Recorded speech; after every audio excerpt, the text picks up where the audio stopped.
বাগেরহাটের মানুষ আসলে তো দীর্ঘ 50 বছরের বাগেরহাটের উন্নয়নের যদি ইতিহাস ধরা হয় তাহলে সেলিম সাহেবকে 1 নম্বরে বলতে হবে। এই যে বিগত কিছুদিন যে রাজ পরিবার শাসন করছে কোনো উন্নয়ন এখানে হয়নি। এই জন্য বাগেরহাটের মানুষ উন্নয়নের মডেল হিসেবে সেলিম সাহেবকে চিন্তা করে এবং দল মত এর ঊর্ধ্বে তার কর্মকাণ্ডকে মানুষ বিবেচনা করে।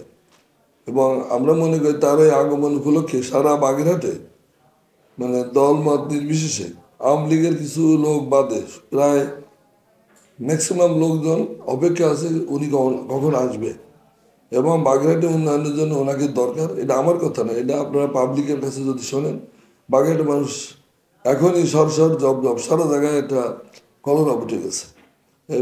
আমি মনে করি যে উন্নয়নের জন্য বাগেরহাটের জন্য সেলিম সাহেবকে 1 নম্বর সে মানুষ দেখতেছে এবং তার প্রয়োজন মানুষ অনুভব করতেছে। এখন এতদিন যে গ্যাপ ছিল তার প্রয়োজনীয়তা এখন মানুষ বিশেষভাবে অনুভব করতেছে। এখন অভিমান আছে যে উনি কেন আসে নাই বা এসব সময় ছিল না, কিন্তু আসলে বুঝতে হবে তো যে শেখ হাসিনার যে রোশানল এর থেকে মানুষের বেঁচে থাকাই তো জীবন ছিল। তবে তারপরে উনি ঢাকায় থাকলে যোগাযোগ অনেকের সাথে করছে, হয়তো অ্যাক্টিভভাবে উনি ছিল না, কিন্তু তারপর বাগেরহাটের মানুষের সাথে যোগাযোগ এটা বিচ্ছিন্ন হয়ে গেছে বা এটা বলা যাবে না।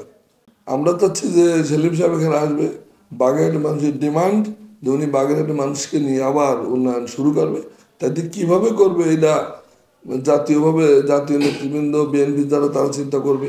এলাকার মানুষের যে ডিমান্ড এটা আপনারা মানুষের কাছে নেবেন, আমার কথা না। এই যে মিটিং 26 তারিখ এটার জন্য না, বাগেরহাটের মানুষ ওনাকে অবশ্যই আরও আগাতে চাচ্ছে। আর আসার কথা শুনে অধীর আগ্রহে মানুষ অপেক্ষা করতেছে।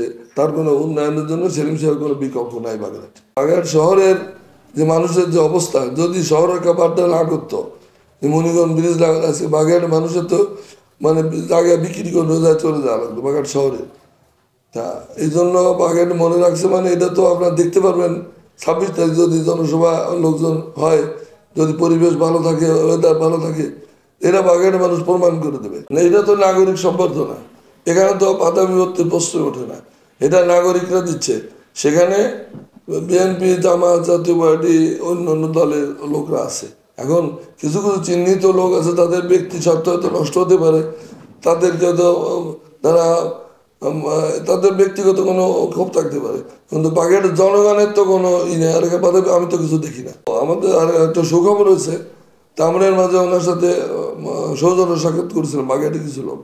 তখন উনি বলেছিল যে বাগেরহাটে তো মেডিকেল কলেজ নাই, আমি যদি বাগেরহাট যাই, আমাকে যদি আল্লাহ সুস্থ শরীরে আমি থাকি, আমি বাগেরহাটে মেডিকেল কলেজ করে দেবো।